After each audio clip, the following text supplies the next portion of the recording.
Eu já tinha ouvido falar que a vida é um sopro, mas a gente nunca traz um senso de realidade para isso até não vivenciar uma perda.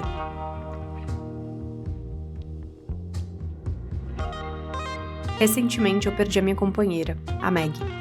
Acho que esse vídeo é uma maneira de tentar perpetuar a história dela, filosofar um pouco sobre o significado da vida e trazer um pouco de paz para quem perdeu alguém importante.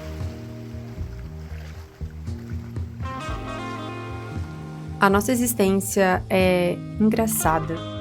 Num dia, você acorda feliz, aproveitando, achando que as coisas vão se manter daquela forma razoavelmente normais. No outro, num piscar de olhos, tudo pode desabar. Quando a gente perde alguém importante, é como se abrisse uma fenda gigante, um buraco no mundo. Um buraco que, na hora, parece que jamais poderá ser preenchido. Eu só não sei se esse buraco está no mundo ou dentro da gente. Quando alguém se vai, seja um companheiro canino, felino ou humano, ele leva um pedacinho da gente. Nesse momento, só nos resta abraçar a dor, o luto, acolher esses sentimentos e tentar focar em todos os bons momentos que tivemos.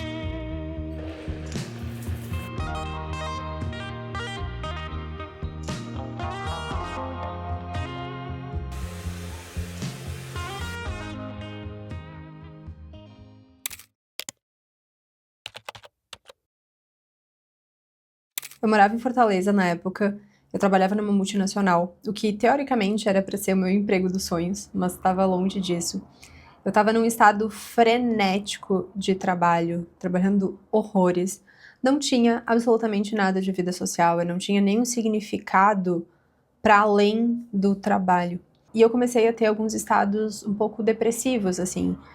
Eu só queria ficar em casa, assistir TV, dormir. E num belo dia me bateu um estalo de, quer saber? Eu vou adotar um cachorro. Eu até cogitei, na verdade, um gato, mas eu sempre tive muito mais conexão com um cachorro, assim.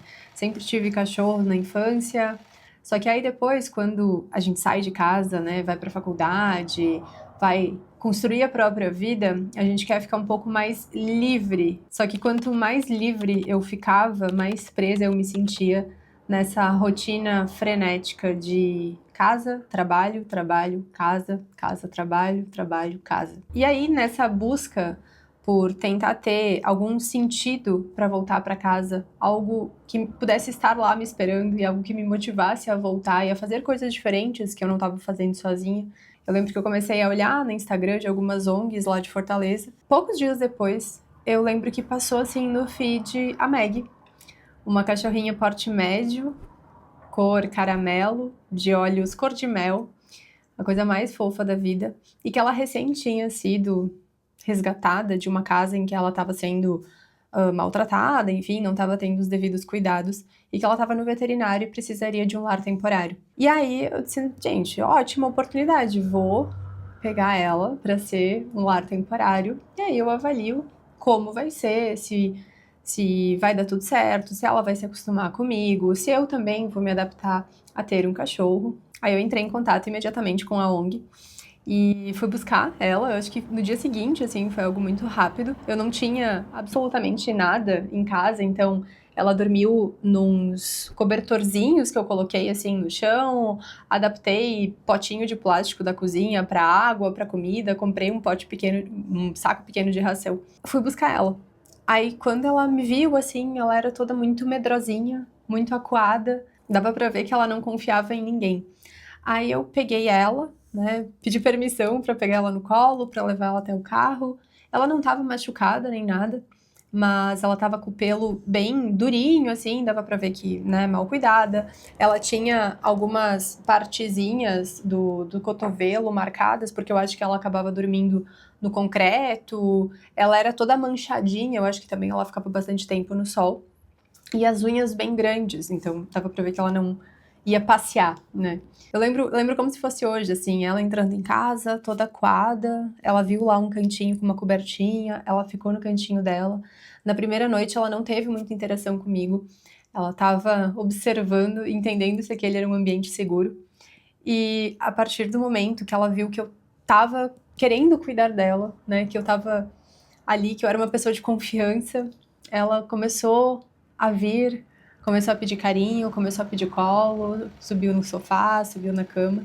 Então foram uns 2 ou 3 dias assim de adaptação para que ela pudesse de fato ver, nossa, eu posso confiar na Jéssica porque ela vai me cuidar bem. E aí logo nos primeiros dias eu já levei ela pro banho, pro pet shop, a gente foi pra praia juntas, eu levei ela pro mar.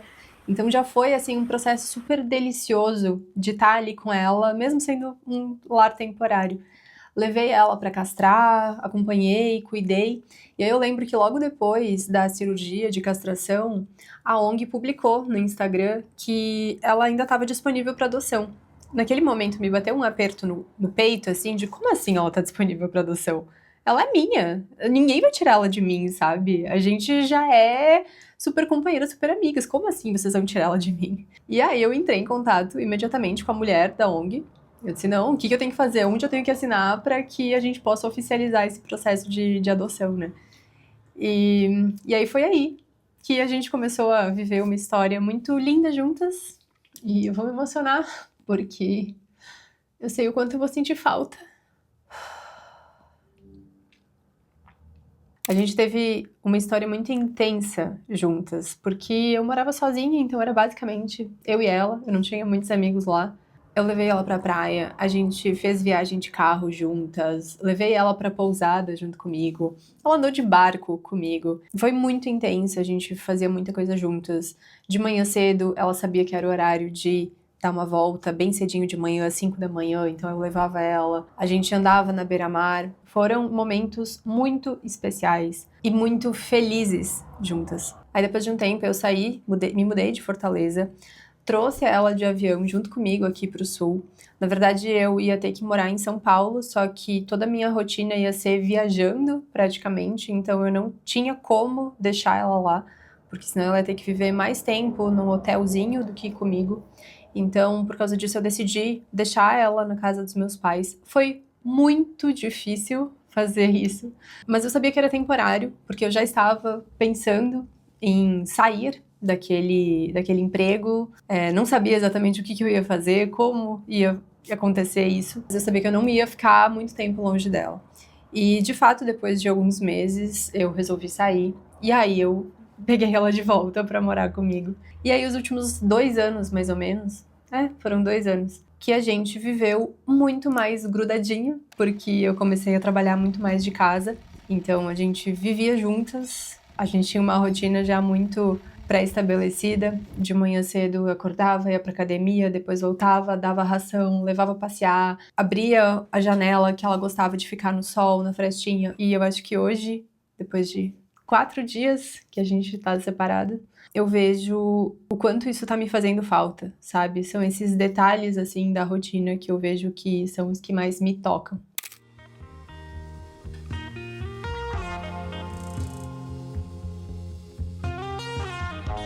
A Maggie viveu comigo por exatos 3 anos e 3 dias. Um tempo curto, mas muito intenso. E hoje eu vejo que ela surgiu na minha vida com uma missão muito clara: me ensinar que existe algo a mais. Me ensinar que a vida é muito mais do que só trabalho e conquistas. A vida está nos detalhes.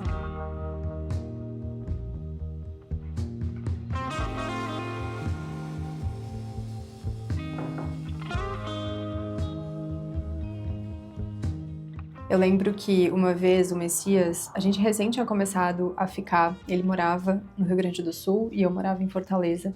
E aí a primeira vez que ele foi me visitar, eu tava com ela há uns 2 meses. Eu tava muito preocupada, assim, porque eu já tinha tido uma outra ocorrência em que a faxineira foi lá em casa pra limpar, normalmente ela ia, ela tinha a chave, e eu disse, tudo bem, a Meg não vai se importar, né, ela vai entrar e vai fazer a limpeza. Quem disse que ela consegue entrar no apartamento? Ela simplesmente não consegue entrar, porque a Meg não deixa. Imagina, ela devia estar pensando, como assim estão invadindo esse cantinho seguro que eu finalmente conquistei? E aí eu levei ela pro aeroporto junto comigo, para que eles se conhecessem num lugar neutro, eles não se conheciam ainda. Só que eu tava com muito receio, sabe? Com esse medo, assim, de como ia ser. E eu acho que eu acabei passando isso um pouco pra ela também. Então, desde o momento ali do aeroporto não foi tranquilo, ela latiu pra ele, e aí eu tive que segurar ela e tal. Fomos pro apartamento. Ela ficou um pouquinho mais tranquila, né, depois de um tempo. E aí no dia seguinte eu tinha que trabalhar, era numa sexta-feira, e ele ia ficar de folga, ia pra praia, provavelmente. Eu saí do apartamento, aí o Messias ficou dormindo até um pouquinho mais tarde, eu saía muito cedo, umas 5 da manhã. Ele foi acordar, né, foi, sei lá, ir no banheiro, assim. Quem disse que ela deixa ele sair da cama? Ela tinha estabelecido de maneira muito clara que a cama era dele e que o resto do apartamento era dela. Ele tentou uma vez, tentou outra, e ela tentando avançar nele. Ele pegou os travesseiros, assim, e foi empurrando ela, como treina pastor alemão. E ela foi mordendo, assim, o travesseiro, não machucou ele, nem nada disso. Ele conseguiu finalmente ir no banheiro, pegar as coisas dele e sair do apartamento. Aí ele me mandou mensagem, assim, olha, eu tive que fugir do apartamento, não vou voltar enquanto tu não voltar. E quando eu voltei, aí a gente entrou no apartamento, acessou, e aí eles foram fazendo amizade devagarinho, sabe? Hoje em dia, eles estavam, assim, ó, super best friends. Ela tava mais pidona de carinho pra ele do que pra mim. Então, foi um processo de conquista muito interessante, assim. Ela permitiu ele também entrar na vida dela e viu que ele era um ser humano do bem, que ele não ia fazer mal pra ela, que ele ia cuidar ela. Acho que o que mais me dói é que foi pouco tempo. Foram 3 anos e 3 dias desde o dia que eu peguei ela pela primeira vez. E quando eu peguei ela, eu acho que ela tinha em torno de 2 a 3 anos, pelo que o veterinário disse. Mas eu sei, por mais que tenha sido pouco tempo, eu sei que foram 3 anos muito intensos, muito felizes, tanto para ela quanto para mim. Os dias eram mais leves ao seu lado. Quando você deitava no meu colo, o mundo girava mais devagar. A sua felicidade, quando eu pegava a coleira, contaminava a casa. O seu modo de pedir carinho derretia o meu coração. O que fica agora são as memórias, as fotos, os vídeos e o aprendizado de apreciar cada dia como um presente. O hoje, esse exato momento, é a única garantia que temos.